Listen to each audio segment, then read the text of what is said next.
Jim Winston here, and today I am in DB Fine Wine Shop in New Canaan, Connecticut, and we're going to be looking at champagne.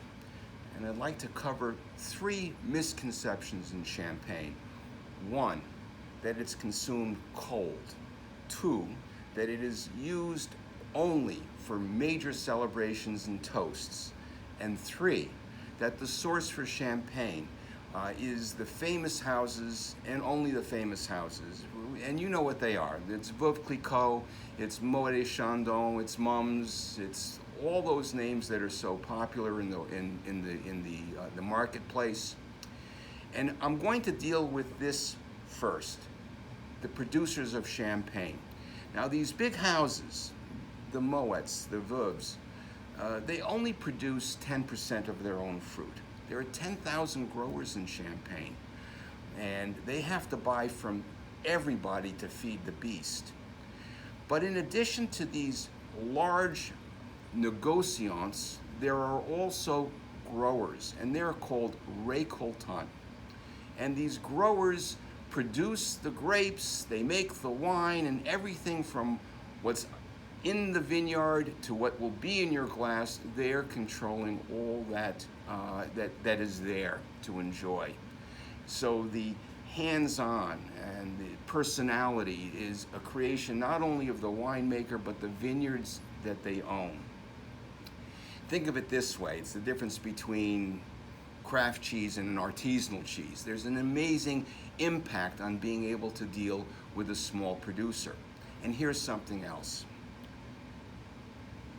They don't have to penetrate all 50 markets in the United States. They don't have to have a big structure to deal with the distribution and sale of the product. They don't have to have a big advertising budget. They don't have to worry about getting you ashtrays and umbrellas with their logos on it. And something even as important, they are not beholden to the stockholders of Louis Vuitton Moet Hennessy in terms of what the pricing is and everything else that's there. So as soon as we go off of the idea that just because it's a name that you don't know, that somehow you're drinking sparkling Catawba from some place in upstate New York, then you can start to see the potential to enjoy beautiful, beautiful wine coming from one of the most prestigious wine producing regions in the world. Next, yes, it's fun to think about champagne and celebration, and it's fun to think about anniversaries and Valentine's Day, and the divorce papers came through, opening up champagne. But champagne is so much more than that. It is absolutely a fine wine to serve with your best food. Prime rib of beef, the greatest foods out there, and champagne is every bit as great an accompaniment to those types of premier dishes as wonderful red wine or great white wine. And then last, do not drink champagne cold, drink it cool, because as soon as you put this bottle of wine into a refrigerator to get it to iced tea temperature cold, you are going to completely cover its scent and flavor, and you may as well be having expensive fizzy alcohol water. Now the champagne I'm going to show to you today is from a small récoltant, a grower, Delavenne. And I am pouring it into what I think is absolutely the finest stem for serving champagne. This is a flute, and flute has been popular for quite some time. The other champagne glass that we see a lot of is what's called a coupe, which is a saucer shape.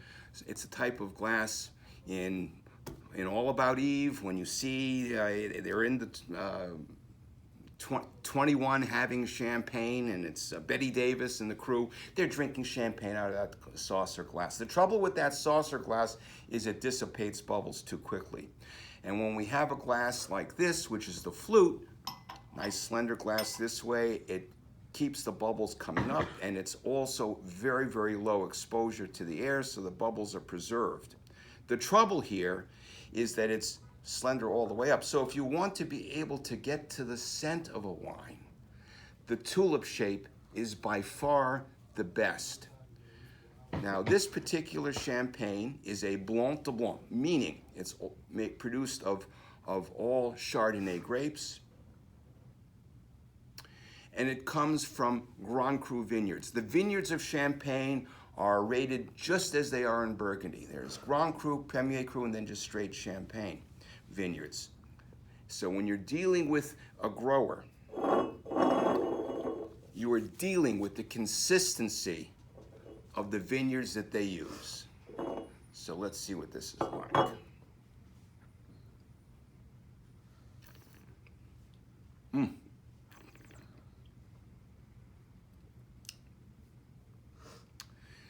Tiny bubble, some nice citrus here.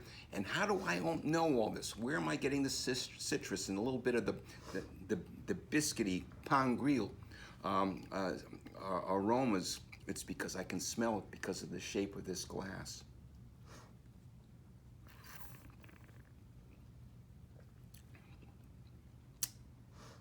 My sleeve wants for a button, Mistress Rosaline. Where were my mistress's eyes? You see, that's what happens with champagne. Pretty soon, you're just quoting irrelevant Shakespeare quotes. A votre sante.